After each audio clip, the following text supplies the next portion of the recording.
آپ نے ان کو جتنی بھی ہٹانے کی کوششیں کی ہیں، مثال کے طور پہ 9 اپریل سے آنورڈ ایک موقع آیا، آپ نے اسمبلیاں بھی توڑی لیکن وہ مسئلہ عدالت پہ چلا گیا.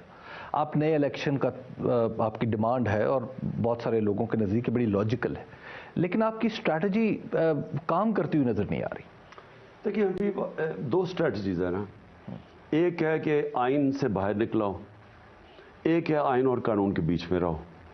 میں نے بلکہ 26 سال پہلے فیصلہ کیا تھا. میری پارٹی کا نام انصاف کی تحریک. بالکل. تو انصاف کا مطلب rule of law, rule of law کا مطلب کانسٹیٹیوشنلزم، اور جو آپ کو آئین اجازت دیتا ہے جس دائرے میں رہ کے آپ کھیلیں تو وہ اسی اندر ہم کھیلے ہیں ابھی تک. میں نے کبھی کوشش نہیں کی دوسری طرف جانے کے لیے کہ آئین سے باہر نکلنے کے لیے. تو ہم نے جب یہ فیصلہ کیا 10 اپریل کو، میں نے فیصلہ کیا کہ میں پبلک میں جاؤں گا جی، اور میں پبلک میں نکل گیا. بلکہ پبلک آپ سے پہلے نکلا ہے. ہاں، پبلک بلکہ 10 کو نکلا ہی، اس کے بعد میں نکلا. تو میرا مقصد ہی صرف ایک یہی تھا کہ میں ایک آئین، ایک جمہوریت کے اندر ایک پولیٹیکل لیڈر عوام کے پاس جاتا ہے اپنا کیس لے کے، اور عوام کو میں نے اپنے ساتھ لگایا اور بتایا کہ ہوا کیا ملک کے ساتھ، کہ ایک چوروں کو اوپر بٹھا دیا ہے جو 30 سال سے چوری کر رہے تھے اور کوئی وجہ ہی نہیں تھی گورنمنٹ کو گرانے کی. تو بہرحال میں پبلک میں گیا، پبلک نے رسپونڈ کیا، لیکن ہم نے فیصلہ یہ کیا کہ ہم کوئی ایسا کام نہیں کریں گے جس ملک میں انتشار ہو. تو جو دوسری چیز ہے نا، اگر آپ گورنمنٹ گرانا چاہتے ہیں تو ایک تو آپ پبلک کا پریشر ڈالتے ہیں ان کو.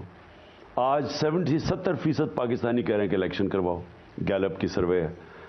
دوسری طرف آپ یہ کریں کہ خون خرابہ ہو، لوگ مریں اور تباہ ہوں، وہ دوسرا طریقہ ہے. وہ ہم نے فیصلہ کیا کہ ہم نہیں کریں گے. اور میں آپ کو بتاؤں 26 مئی کو ہم نے جب دھرنے کا اعلان کیا تھا تو مجھے پتا تھا اس دن اگر میں وہاں بیٹھ جاتے ہم اسلام آباد میں تو مجھے پتا تھا خون ہوگا. اب جب ہم 26 نہیں، آپ 25 مئی کی بات نہیں، میں 26 مئی کی، کیونکہ ہم صبح پہنچے تھے، میں پہنچتے 26 مئی ہو گیا تھا. تو ہم نے بیٹھنا تو اس دن شام کو تھا. پھر جو 26 نومبر تھا وہ اتنی پبلک آئی تھی. اب وہ اس پبلک کو اگر ہم صرف یہی کنورٹ کر دیتے کہ ہم سارے اسلام آباد کو چوک کر دیں، ہم یا کہتے اسلام آباد کے اندر جانے لگے، تو وہ اتنی پبلک کو کوئی نہیں روک سکتا. لیکن انتشار ہونا تھا. تب بھی فیصلہ کیا کہ ہم آئینی طریقہ لیتے ہیں. آئین مجھے اجازت دیتا ہے کہ میں اپنی گورنمنٹ کو ڈیزالو کر سکتا ہوں. خان صاحب، آئینی طریقے میں سیاست بہت ساری انوالو ہو جاتی ہے. مثال کے طور پہ اگر آپ کی جو وفاقی حکومت تھی اس میں بھی دیکھیں تو اس کے پیچھے جو نیت تھی وہ جو کچھ بھی تھی، لیکن سامنے ایک اس کا فساڈ جو تھا وہ آئینی تھا. یہاں پر بھی دستور بے شک آپ کو طاقت دیتا ہے آپ کے وزیر اعلیٰ کو کہ وہ اسمبلی توڑ دے، لیکن اس کے لیے پارلیمنٹ کے اندر، اسمبلیوں کے اندر پالیٹکس سے آپ بڑا گریز کر رہے ہیں. مطلب آپ دوسری پارٹیوں سے رابطہ کر سکتے ہیں. یہاں پر بھی آپ کی پارٹی کے اوپر ایک پارٹی کے حلیفوں کے اوپر پریشرز ہیں. دیکھیے حبیب، ہے کیا یہاں؟ پہلے تو ہماری گورنمنٹ گئی کیسے؟ آصف زرداری آیا وہاں سے اور 2-3 لوگوں نے بیگز پکڑ کے سندھ سے پہنچے. یا وہ سندھ کی گورنمنٹ کا پیسہ چوری کیا ہوا تھا یا وہ کوئی چوری کا پیسہ تھا، کیونکہ حلال پیسہ تو نہیں تھا. اس پیسے سے انہوں نے 20-25 کروڑ دے کے لوگوں کو خریدنا شروع کیا سندھ ہاؤس کے اندر. ساری قوم دیکھ رہی ہے. اب کبھی بھی سٹنگ گورنمنٹ الیکشن نہیں، نو کانفیڈنس نہیں ہارتی، کبھی نہیں سٹنگ گورنمنٹ ہارتی. یعنی ان کے پاس سارے اسٹیٹ ریسورسز ہوتے ہیں. ہمارے پاس سوائے سندھ حکومت کے سارا پاکستان میں تو ہماری گورنمنٹ تھی، تو ہم تو پورے پیسے استعمال کر سکتے تھے، فیڈرل گورنمنٹ کے بھی، پنجاب جو بھی. تو ہم تو ان کو آرام سے خرید سکتے تھے، بولی آکشن لگ سکتی تھی وہاں. ہم نے انٹینشنلی فیصلہ کیا کہ ہم یہ نہیں کریں گے. ہم نے بزنس مین بھی تھے، انہوں نے بھی کہا کہ ہم آپ کو پیسے دینے کے لیے تیار ہیں. اچھا، خریدنے کے لیے. ہاں، کیونکہ بولی لگ رہی تھی وہاں. ویسے کاؤنٹر آفر کیا تھی یا کاؤنٹر بڈ کیا تھی؟ نہیں، وہ آکشن ہونی تھی نا. اچھا. انہوں نے 20 جو بھی ہمیں جو بتا رہے تھے 20 کروڑ سے تھوڑا سا زیادہ دیتے تھے، تو ہم 30 کروڑ دے دیتے. تو تھوڑے خریدنے تھے نا. لیکن ہم نے یہ فیصلہ کیا کہ اگر ہم نے یہ شروع کیا تو جو ایک ہمارا سارا پارٹی کا ہم آئے تھے، یعنی یا وہ کرپشن کا پیسہ ہونا تھا اور یا پھر وہ پیسہ ہونا تھا گورنمنٹ کا چوری کیا ہوا پیسہ جو سندھ گورنمنٹ کر رہی ہے. جو ابھی پھر سے آصف زرداری سنا پہنچ گیا یہاں کوئی ان کا